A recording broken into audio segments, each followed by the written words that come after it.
I'm Doc, and welcome to my very first episode of Get Outdoors here on the Ute Boo.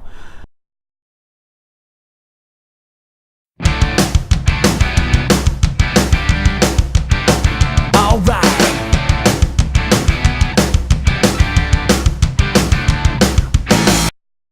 Going to kick this show off by reviewing my latest toy, the Timex Expedition WS4 wristwatch. Now this is Timex's attempt to kind of sell to the high adventure crowd.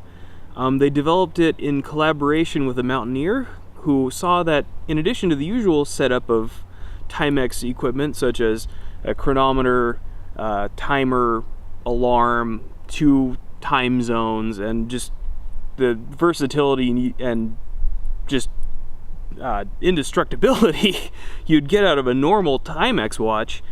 It also comes with a cool suite of features, including a barometer, an altimeter that uses the barometer to help determine elevation, as well as a little predictive weather device on it that tells you if you should expect rain or clouds or sun.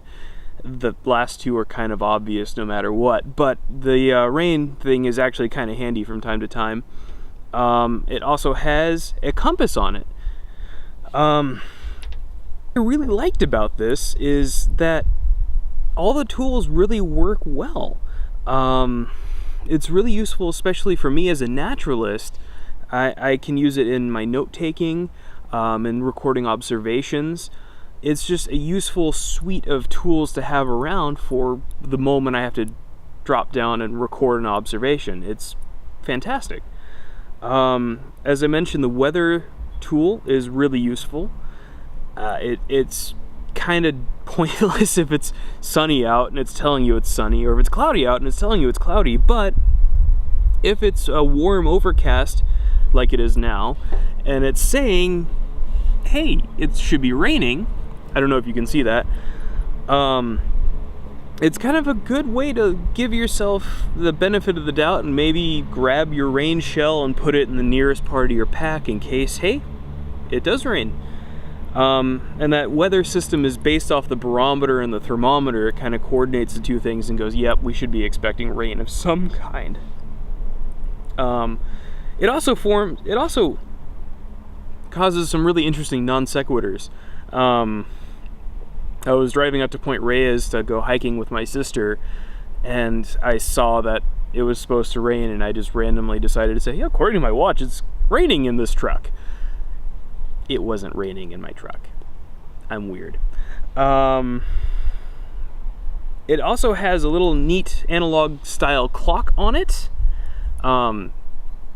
I thought was actually kind of stupid and was just kind of thrown in after the fact to kind of justify the hardware used in the compass, until I actually put it through its paces in the field and realized that while I was in timer mode and altimeter mode, I had a neat little built-in display telling me in analog-esque time what time it was. That's actually a really fantastic addition and remarkable foresight by the Timex folks. And the thing is, this thing is massive and it's heavy. I mean, look at how big it is. Compare that to my normal Timex Ironman watch.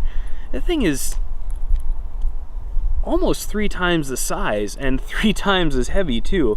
But when you're wearing it, you don't notice that heft. I think just a combination of the wide strap on it and just the fact that it's a wristwatch. It's really not that bad. Things I dislike about it is it's bulky. I've had it kind of interfere with the range of motion of my wrist on a few occasions, and it really digs in if you're doing push-ups. Gotta say that.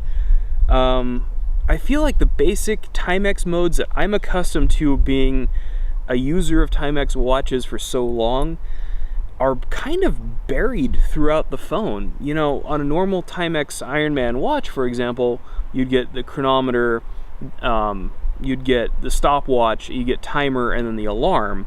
In this one, you have to kind of dig through it, and the timer, which is one I use very frequently, is near the very back of all the menu options. So it's kind of a pain in the neck, but ultimately it's a small niggle to have to worry about. And finally, one issue I've encountered is the Thermocouple. I'll show you where that is. It's right here. That's the device used for telling the temperature, and it rides right up against the skin of your wrist, so you get weird erroneous readings. I've noticed anywhere from 15 to 20 degrees higher than actual temperature. It's an issue I've encountered with a previous Ironman watch I had that also had a thermometer on it.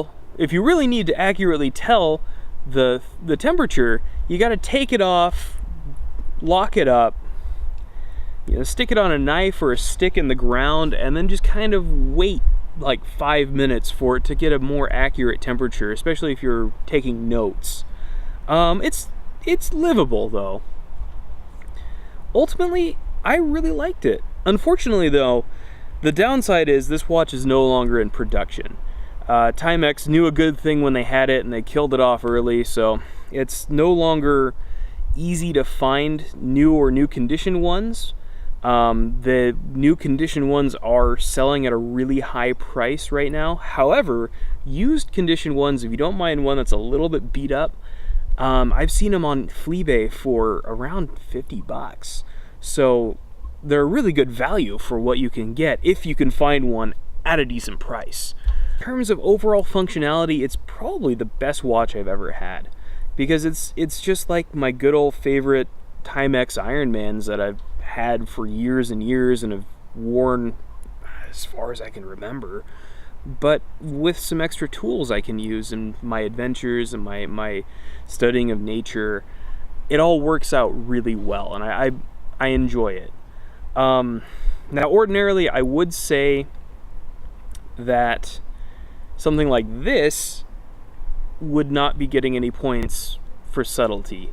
It's bright orange, but again, because it's out of production, my choices at the time were bright orange or camouflage, and I am neither active military or the product of blood relatives, so I can't wear camouflage.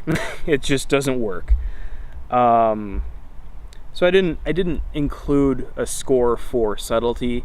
Overall though, out of possible 35 points, I gave it a full 35. It's really a wonderful tool, and if you can get a hold of one, you're gonna enjoy it, especially if you're a frequent adventurer, you're into the mountains or naturalism, anything of that nature. It would be fantastic. Have a great day. Thanks for watching.